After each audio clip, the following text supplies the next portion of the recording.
depth, and small utility tractors up to the 424 model. But there was, during the 53-54 years there, that Farmall up in Rock Island, Illinois, could not produce Farmall Super M and Super MTA fast enough the way they were selling.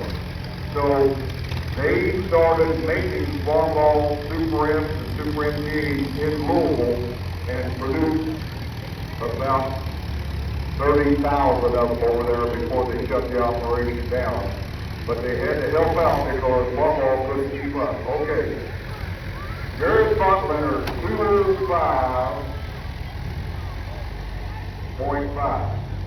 Now, today, those Farmalls that were made in Louisville have got an L in the model number.